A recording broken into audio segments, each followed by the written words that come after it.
Beleza, gente? Segunda tentativa de gravar o vídeo. Não rodou aqui o vídeo e eu tô aqui tentando fazer o vídeo abrir de novo. Bom, mas não precisa de muita explicação, né? O segundo vídeo, o primeiro eu já gravei exatamente anterior a esse daqui. Então vamos para o segundo vídeo, como dito, a partir lá de 6 minutos e meio. Encontra na patrística aquilo que está de acordo com a escritura e considerar algo bom em preservação parte da tradição, aquilo que está perto e próximo da verdade, que é escriturística, rejeitando aquilo que está em oposição ao que vem na palavra de Deus revelada no Novo Testamento. Tanto católicos quanto evangélicos julgam a patrística como julgam qualquer período da história da igreja, a partir de uma coisa que é externa à própria patrística. Enquanto os evangélicos fazem isso a partir da escritura, os católicos precisam fazer isso a partir do magistério da igreja. Como eu disse, e vou reafirmar, é exatamente o oposto. A igreja faz a interpretação a partir da Bíblia. Quando Jesus está lá falando Eli, Eli, lama sabachthani, e os judeus entendem que ele está invocando o nome de Elias, por quê? Basta você gritar o nome de Eli. Você vai fazer Eli com esse soproso ao final. E parece realmente estar falando Elia. E o Elia, o A final é gutural, grave e soproso. Não há uma diferença entre vogal e consoante muito clara no hebraico, né? Então, quando você grita o nome de Eli, esse soproso no final, dá a impressão que você está chamando Elia. Na verdade, você está falando só Eli, que é Eloi, Eli, meu Deus, alguma coisa assim. E eles confundiram por quê? Porque eles tinham a prática de invocar o nome de Elias quando estavam em situação de desespero. Há alguma passagem da Bíblia que proíbe isso? Não. Tá, oração pelos mortos. Além da oração pelos mortos, lá no livro de Macabeus, Baruque e toda a tradição da igreja, e não é uma tradição dos concílios, mas uma tradição daquilo que foi passado de forma oral pelos apóstolos. E é óbvio, vozes dissonantes sempre aparecem, mas heresia sempre aparece. Se você falar de vozes dissonantes, você pode justificar que Jesus Cristo não é Deus. Você pode justificar que o Espírito Santo não é Deus. Você pode justificar que, sei lá, que não precisa do magistério da igreja, não precisa de autoridade da igreja local, não precisa de autoridade de uma igreja ou de qualquer sucessão que seja para ter ministros. Por quê? Porque os ministros são tidos ali como as pessoas mais santas do grupo e não precisa ter uma ordenação. Como falavam os valdenses. O problema é que tinha que perguntar para os valdenses quem, além deles, que prestava, né? Mas alguém além de vocês presta nesse mundo ou só vocês mesmo, né?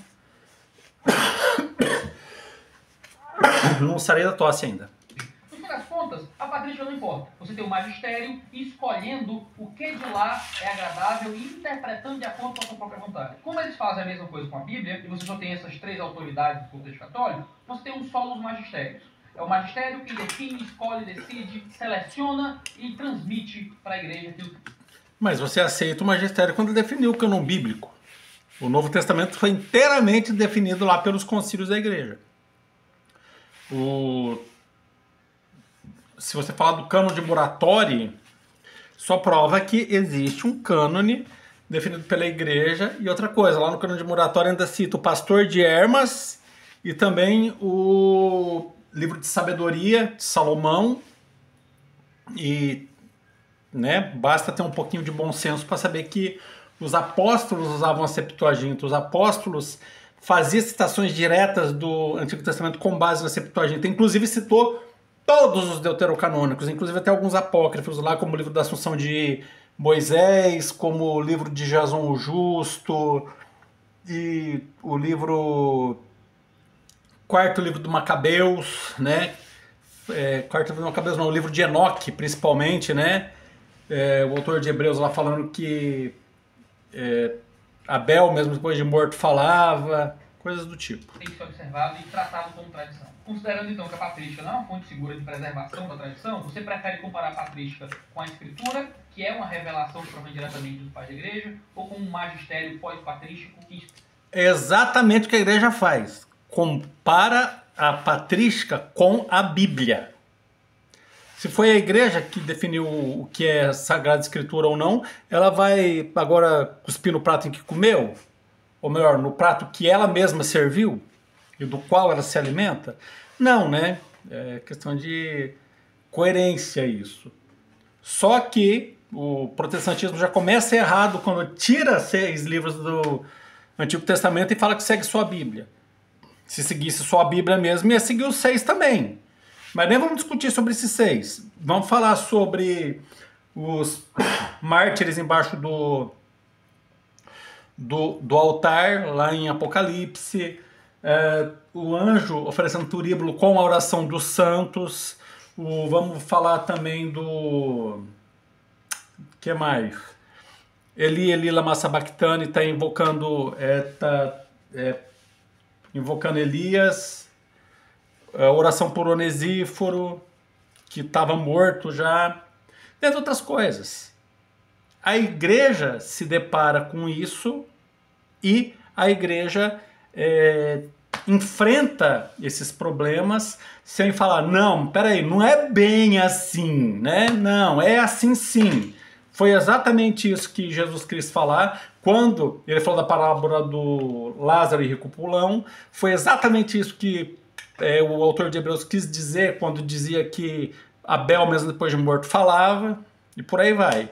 Então, isso daí que o Iago está fazendo é um espantalho. Por quê? Porque a igreja age exatamente da forma que ele fala que os protestantes agem. Ou age ao inverso do que ele está falando que a igreja age. A igreja não age dessa forma. A igreja parte da Bíblia. Só que a Bíblia toda, a Bíblia na sua integralidade. Inclusive os 6 deuterocanônicos que vocês tiraram da Bíblia. E cujo entendimento do Novo Testamento e inclusive de algumas outras passagens do Antigo Testamento, mas principalmente para você tirar do Novo Testamento o sentido dele, você precisa dos deuterocanônicos. Senão você não vai nem acreditar em Jesus Cristo. Porque os livros que mais falam de Jesus Cristo, do Espírito Santo, dessa trindade, conforme está até lá na Cabala, né, que é o Kéfer, o Rokmah e o Binah. Pai, Filho e Espírito Santo. A Cabala judaica. Eles falam do Keter, Rofmah e Binah. Keter, coroa. Rofmah é a sabedoria, que dos gregos, Sofia. E o Binah, que é o entendimento, dos gregos, Logos. Ah, mas Logos não é a palavra de Deus. Logos é o entendimento. Logos é o que é a mensagem. Então não é o texto escrito, nem o texto falado. Logos é a mensagem, é o entendimento da mensagem, é o significado da mensagem. Então, toda vez que o protestante pega na Bíblia, quando está escrito palavra, interpreta como Bíblia, ele está colocando a Bíblia acima do Logos, está colocando a Bíblia no lugar do Logos. O Logos é Jesus Cristo. Olha lá o que fala sobre a palavra, toda vez que pega lá a Septuaginta, toda vez que aparecer o termo Logos, Lambda, se eu não me engano tem o Gama, o O, não lembro qual que é o nome do O, é o Ômicron, né? Lambda, Ômicron, Gama, Ômicron e o Sigma, acho que é isso. Joga lá, Logos ou Logon, né? Acho que o final é tipo um Vzinho, mas tem som de N, se eu não me engano. V, eu não sei, é o Nu, acho que é o Nu. Dá uma olhada lá no... Toda vez que aparece Logon, Logos, Logo... Porque tem os casos gramaticais, né, lá no grego. Aí Logos é quando é sujeito, Logon quando ele é objeto direto... Logo, quando é objeto indireto, por aí vai. Vamos, e tem o genitivo também, que é log, logoi, não lembro o genitivo de logo como que é. Mas vamos pegar o logos. Toda vez que fala logos, se você interpretar como Bíblia, você vai falar que na verdade se referindo a Jesus Cristo no Novo Testamento. O Logos é Jesus Cristo, não é a Bíblia. Não é a palavra, não é o anúncio do Evangelho, nada disso. É Jesus Cristo. O que é mais afiado que uma espada de 2 gumes, que penetra até separar medulas, articulações, não sei o quê, não é a Bíblia. Não é a palavra anunciada, não é o anúncio do Evangelho. É Jesus Cristo que faz isso. Então, toda vez que coloca o Logos no lugar, a Bíblia no lugar do Logos, você está cometendo uma idolatria. Dando a Bíblia a prerrogativa que é exclusiva de Jesus Cristo. Escolhe de acordo ao meu prazer e com as interpretações pessoais aquilo que é certo e que não é. Patrícios precisam ser julgados, o movimento reformado pela Escritura, o movimento protestante pela Escritura, o movimento católico pelo magistério, o movimento católico eles que escolhem dentro da patrística o que é a ortodoxia e o que é heresia de acordo com a sua própria vontade. Como é que então a patrística é de fato uma fonte segura de preservação de tradição? Em quarto lugar, dessa forma, os momentos em que alguns nomes da patrística roubam para si uma proximidade temporal com os pais da igreja ou uma tradição que é preservada, não vale muita coisa. É claro que por causa da proximidade temporal era muito conveniente que algumas pessoas, para dar força e poder para os seus argumentos, usasse o fato de que ele era discípulo de alguém que foi discípulo de alguém que foi discípulo de alguém que foi discípulo. Né? Você pensa em alguém que foi discípulo de Policarpo, que foi discípulo de João, ou alguém que era da igreja de Roma, e Roma tinha sido fundada por Pedro, e ali era a igreja que as coisas estavam mais próximas, e isso é a carteirada para poder estabelecer a força de algum argumento. Mas se dentro da própria patrística você tem heresia e acerto, por que que esse arrogar a uma tradição é tratado por uma coisa certa da patrística, ao invés de ser tratado como uma coisa errada da patrística? A igreja católica olha para isso como algo a ser louvado e imitado, os cristãos olham para isso como um erro, como um argumento casuístico que não tem absolutamente nada a ver com a revelação da palavra de Deus, porque estar próximo ou não, temporalmente, do cristianismo, não fazer eles mais certos ou mais errados. Tem um pequeno detalhe, que eu acho que é sempre bom informar, que existia controvérsias dentro da patrística? Claro que existia. Orígenes não é santo. Orígenes é quase que interpretado como um historiador lá. Ele fala, se ele fala que A é A e B é B, ele está falando de fatos. Agora, a partir do momento que interpreta esses fatos, aí sim a gente tem que recorrer ao magistério da igreja.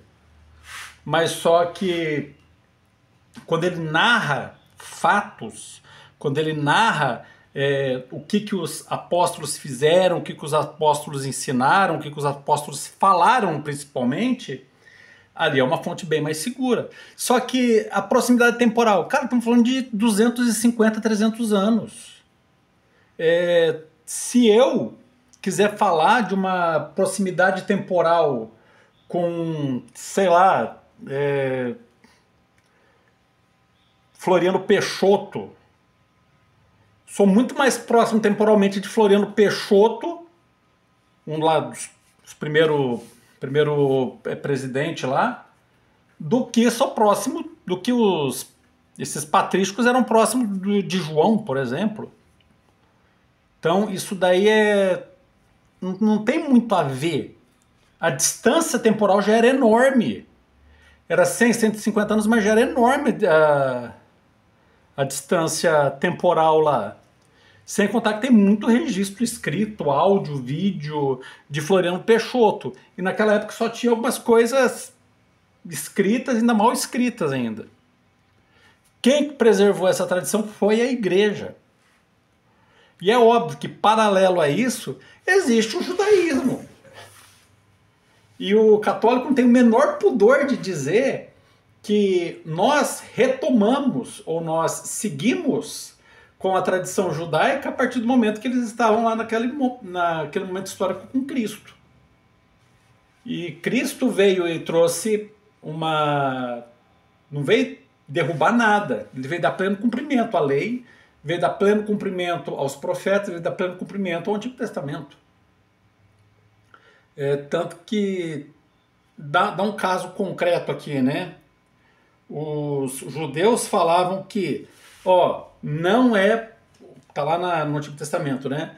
Não é para comer a carne do bezerro banhado no leite da sua própria mãe, da mãe do bezerro, da vaca.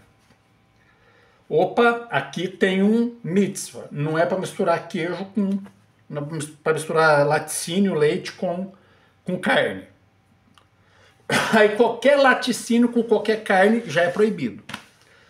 Jesus veio falar, peraí, vocês estão colocando coisas que não deveria ser colocada como lei. E até porque vocês se julgam credores de Deus porque está cumprindo essa lei. Mas Deus não deu essa lei para vocês. Claro que tem outras, né? Coisas bem mais sérias, como o respeito aos pais e outras coisas ali. Mas vamos parar só no laticínio e carne, só para ilustrar. Jesus veio falar, ó, eu não vim excluir lei nenhuma, eu vim dar para ela pleno cumprimento. Aí, em que momento da história do cristianismo, da Bíblia, que Jesus, ou algum apóstolo, algum escritor do Novo Testamento, vamos pegar só os 27 livros do Novo Testamento. Eu gosto de brincar com isso aí, se algum protestante chega bancando o entendido, fala, tá, qual os 27 livros do Novo Testamento? Ele não sabe, mas eu sei os 27 livros pela sequência. Qual o nome dos 12 apóstolos? Eu falo o nome dos 12 apóstolos. Então, tem toda uma questão de cultura também em cima da Bíblia que protestante também não tem, mas eu tenho. Mas é assim, vamos pegar agora em que momento da história desses 27 livros que Jesus falou que está errado o Kadish. Ou que algum dos apóstolos, escritores sagrados lá, Hebreus, Tiago, João, Pedro, Paulo, em que momento falou que não é para fazer o Kadish. Se eles eram judeus, eles faziam o Kadish. Eles rezavam pelos mortos. Ah, mas só que a oração pelos mortos, lá o Kadish, é só uma oração fúnebre. Não é fúnebre. Toda vez que um protestante vem falar Kadish é oração fúnebre, eu mando ele escrever 500 vezes no quadro negro. Kadish do enlutado não é oração fúnebre. Kadish do enlutado não é oração fúnebre. Vai aprender o básico para depois discutir comigo.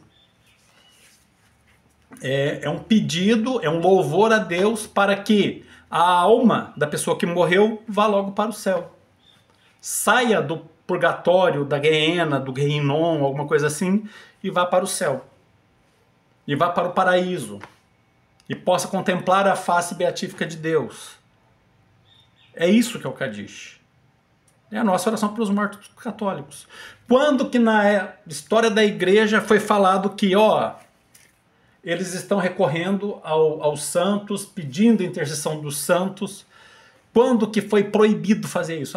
Um só mediador entre Deus e os homens. Os judeus falam que há um só, que não existe mediador nenhum. Para começar a conversa, eles falam, não existe mediador nenhum. Mas só que se a doença do teu irmão não provoca em você um sofrimento, não provoca tristeza, a tua doença é pior que a doença do teu irmão. Então é tua obrigação interceder por ele. E essa ideia de que há um só corpo, que a igreja é um só corpo no mundo inteiro, inclusive os que já morreram fazem parte desse mesmo corpo, é a doutrina judaica, que está lá no Novo Testamento. Todos os judeus do mundo inteiro formam um só corpo, inclusive aqueles que já morreram e estão na presença de Deus. Acho que Paulo vai falar, acho que em Tessalonicenses, né, que toda família no céu e na terra. Quem é essa família que está no céu? Por acaso são só os anjos ou são as almas dos que morreram também? Tem tudo isso que a gente tem que levar em conta. E a Igreja Católica é fiel depositária da fé, porque ela não vai tirando esses artigos dos ensinos, não. Ela recebeu isso da tradição judaica, recebeu isso pela Bíblia, que a Bíblia faz alguma menção aqui e ali, dando testemunho de que essa prática existia, de que essa realidade existia. Não há nenhum escrito bíblico proibindo. Os pais da igreja aceitaram sim. Existe ali uma ou duas vozes dissonantes, mas são vozes dissonantes que, conforme foi passando o tempo, eles foram silenciando e a verdadeira doutrina permaneceu. Ou não é assim que aconteceu? Não, vai mostrar exatamente isso. Existiam vozes dissonantes, Mas pouco a pouco essas vozes foram se silenciando. Por quê? Porque eram minoria. Eram vozes dissonantes. Assim como Lutero apareceu com uma voz dissonante na igreja e não fez nada. A igreja seguiu. Os cães ladram e a caravana vai passando. E sempre dessa forma.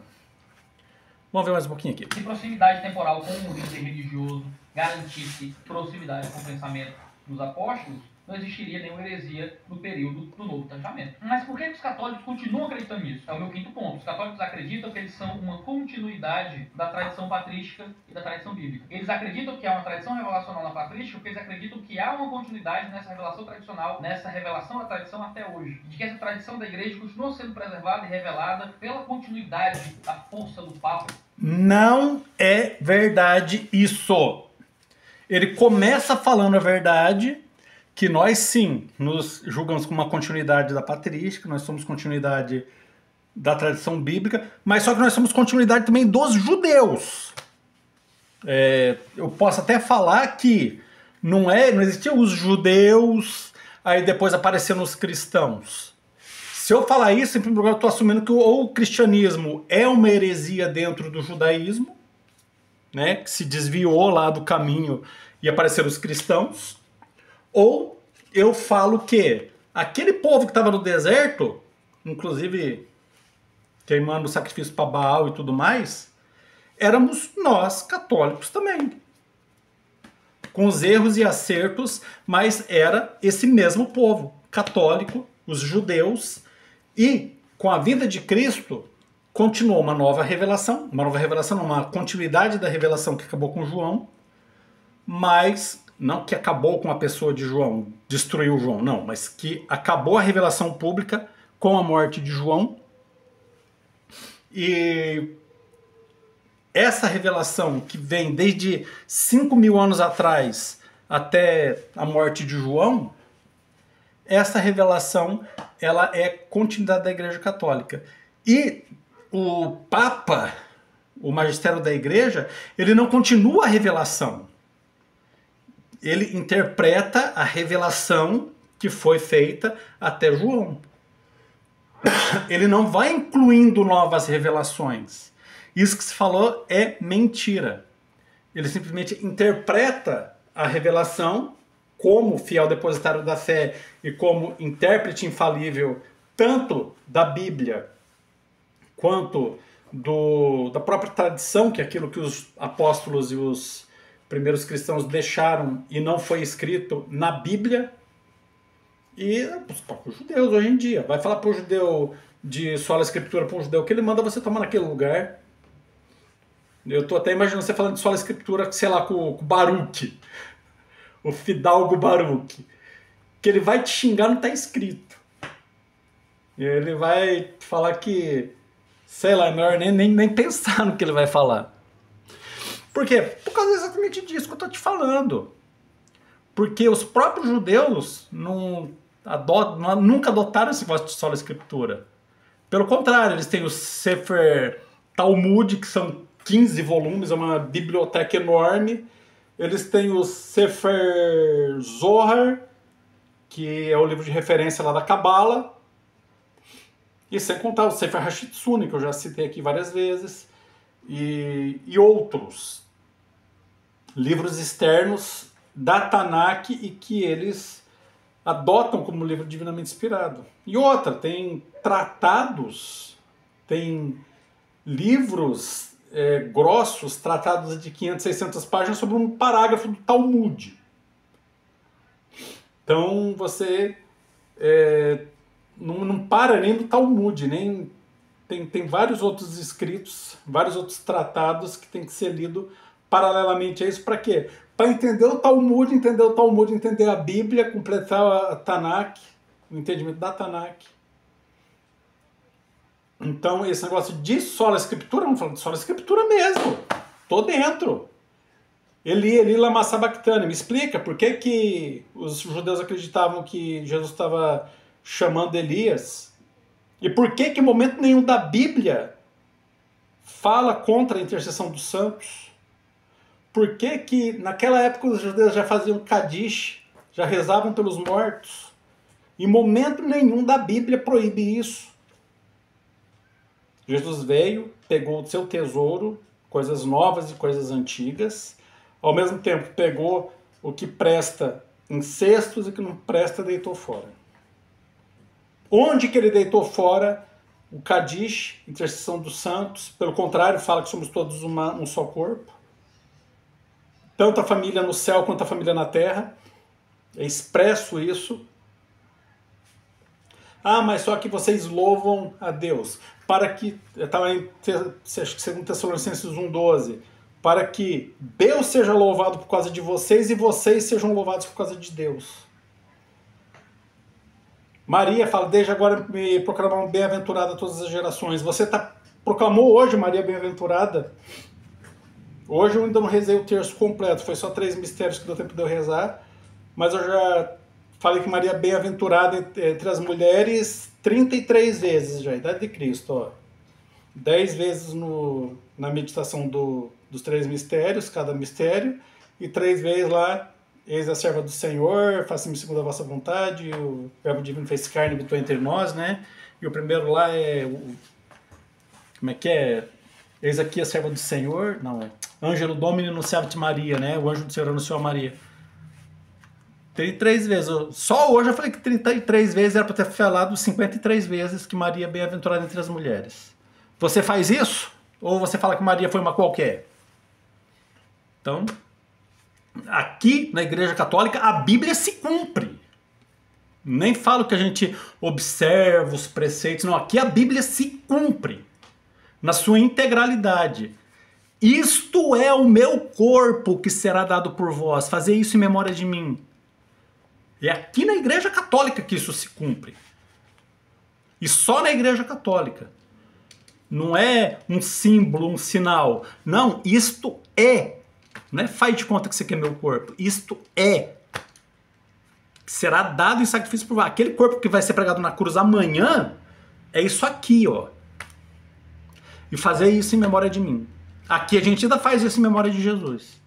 E do magistério e coisas assim. O que absolutamente não se justifica por absolutamente nenhuma prova provém da Escritura, e o que não é nada mais que o romanismo argumentando em causa própria, a fim de estabelecer o próprio poderio teológico sobre a mente dos fiéis. Em sexto lugar, e por último, e meu último ponto, é que foi justamente esse distanciamento da tradição oral dos apóstolos que garantiu a formação de um cânon do Novo Testamento. É justamente porque eles não tinham mais segurança a respeito daquilo que havia sido transmitido diretamente pelos apóstolos, que eles foram procurar a única coisa que era prova documental de que algo havia sido dito pelos apóstolos, que era o texto da pena deles, que era aquilo que eles próprios tinham escrito. Você não tem como acreditar que há uma transmissão longa e oral que se estabelece pós-período neotestamentário, que chega até os pais da igreja, que continua como uma prova daquilo que era realmente o pensamento de Cristo, dos apóstolos, uma vez. E foi justamente a desconfiança com todas essas conversas e toda a divisão e os debates que haviam dentro da própria patrística que faziam com que eles apelassem à Escritura como prova daquilo que era realmente.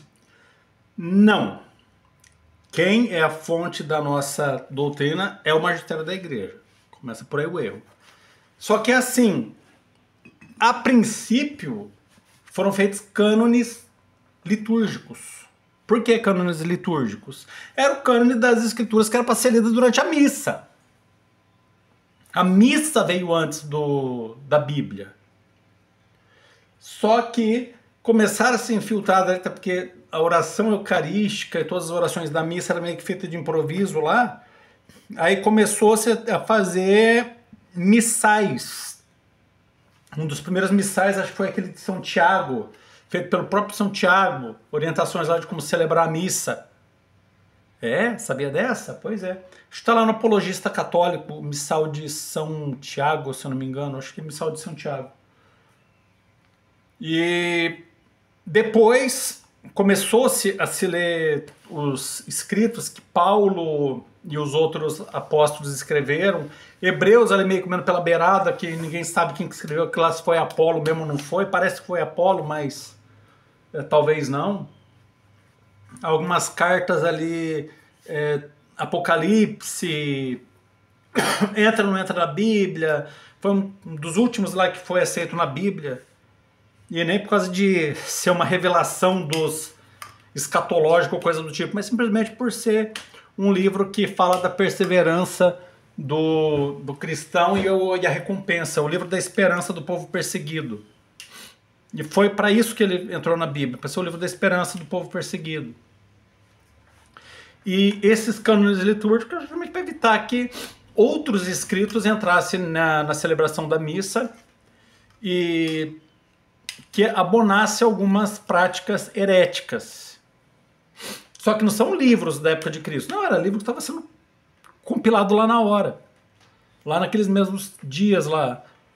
Vamos ler aqui o texto do nosso irmão ali, ó, que está aqui na Assembleia. Vamos ler o Evangelho segundo o Tião ali que escreveu. Era mais ou menos isso que estava acontecendo. Aí, opa, vocês estão fazendo caquinha. Vamos parar com essa frescura aí. Vamos fazer só os livros que a gente recebeu da divina tradição apostólica e vocês aceitaram. Que a igreja teve que fazer um cânon e você aceitou sem discutir. O cânon não digo nem do Antigo Testamento, que ela dá muito trabalho. Importante que os judeus aceitam aquilo lá, os judeus concordam com aquilo lá. Mas não está na Tanakh, e daí? Pergunta a fundamentação deles para eles rezar pelos mortos. Eles vão falar que a fundamentação deles é o livro de Macabeus. A fundamentação bíblica aí, a fundamentação nas escrituras para você pedir intercessão dos santos. Segundo o livro de Macabeus também. Mas vocês nem acreditam no livro de Macabeus, vocês nem têm ele na Tanakh.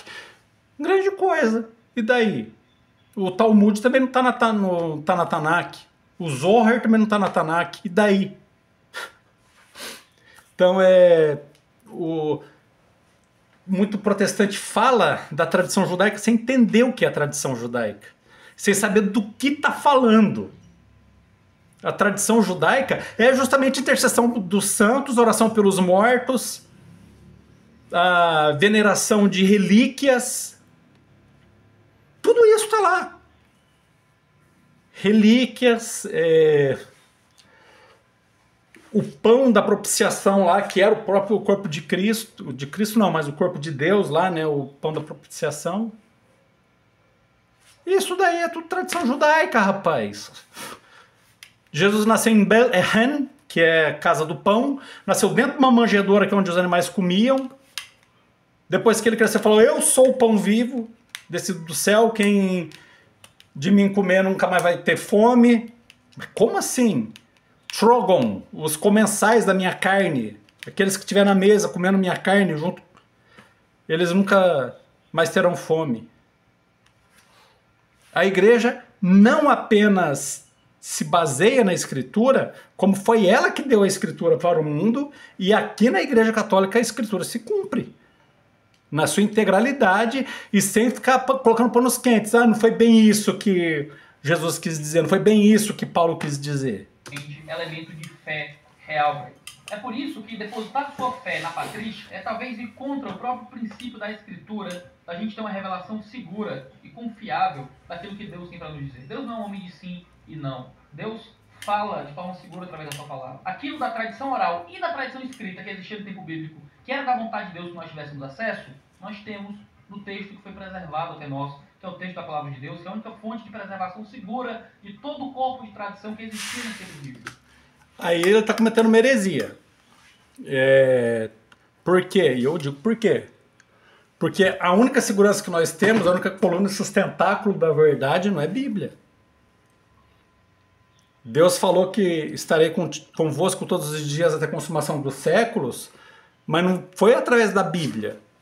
Coluna e sustentáculo da verdade nunca foi a Bíblia. Tanto que fala que coelho é animal ruminante, né? Entre outras coisas lá também. Alguns erros históricos, algumas coisas, alguns textos meio edificantes lá e colocados de uma forma meio lúdica. Reis e crônicas lá.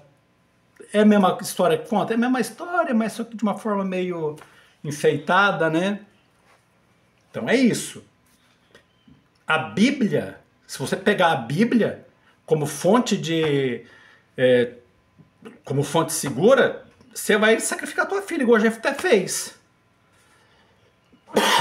você vai, sei lá, fazer alguns outros absurdos aí porque está na Bíblia. Então, cuidado. Você vai ter que começar a sacrificar novilhos, cordeiros, porque está na Bíblia. Qual a interpretação disso daí que a igreja dá? Ué, basta ler a partir dos evangelhos e, ao mesmo tempo, pegar o catecismo da Igreja Católica, além do catecismo da Igreja Católica, também outros escritos da Igreja Católica. Você vai ver que nós não ficamos acrescentando coisas. Nós pegamos aquilo, interpretamos de acordo com o que o Espírito Santo inspira, claro, mas só que nunca negando o que está na Bíblia. Nunca acrescentando coisas que estão na Bíblia. Pelo contrário, na Igreja Católica a Escritura não apenas é preservada, como se cumpre. Quando Paulo escreve para que a igreja ouvisse e desse atenção àquilo que ele tinha falado, tanto por carta quanto presencialmente, de forma oral, é algo que fazia sentido dentro do público primário que estava ouvindo os apóstolos falar. Não tem como a gente voltar o tempo e fazer parte do mesmo público a quem Paulo pregava. Então, por que a gente não tem acesso às palavras ditas oralmente por Paulo? Então essa palavra não vale mais não, né? E os discípulos de Paulo? E o que o pessoal que ouviu Paulo falar e escreveu não vale mais? O que Pedro falou que está fora das duas cartas, que são duas cartas pequenininhas, não vale mais o que ele ensinou? Não vale mais o que ele passou para Santo Inácio de Antioquia? Não vale mais o que ele passou para Lino, Cleto, que são citados na Bíblia, e tem várias cartas deles. As cartas dele, muito embora não sejam fonte primária de tradição católica, como é a Bíblia, mas elas interpretam muitas coisas que estão na Bíblia e de forma correta. Aí eu estou falando para você que é um segmento, uma tradição que Paulo, que João, que Tiago falou e não está na Bíblia. Mas esse pessoal escreveu. Escrever palavras dos apóstolos é uma coisa, escrever o que recebeu deles é uma coisa. Agora, interpretar o que aquilo lá significa, aí é para a igreja, é para o magistério da igreja. Lino, Cleto e outro lá são autorizados e são muito bons nisso, porque eles eram papas, e como papas eles eram infalíveis também. Oralmente, que Pedro pregava oralmente, porque nós não temos como ouvi-los mais, nós só temos como lê-los, aquilo que Deus preservou até nós. Porque Deus gostaria que nós tivéssemos acesso de todo aquele corpo de revelação que nós temos hoje na Escritura. Você pergunta, eu não vou confiar na patrística, eu vou confiar em quem? Na Bíblia, na Escritura, em Deus falando através da sua revelação escrita. Agora eu pergunto, é para acreditar na Bíblia ou para acreditar só na sua interpretação da Bíblia? Tem toda essa diferença, né? Eu acredito só na Bíblia, eu sou católico, eu acredito na Bíblia. Não tem nada que... Acho que a chave está por dentro. Não tem nada que seja da tradição católica que viole alguma coisa que está na Bíblia. Pelo contrário, o protestante, quando não reza pelos mortos, está indo contra a Bíblia. Cito Onesíforo. E quando deixa ou proíbe a intercessão dos santos, também está indo contra o que está na Bíblia.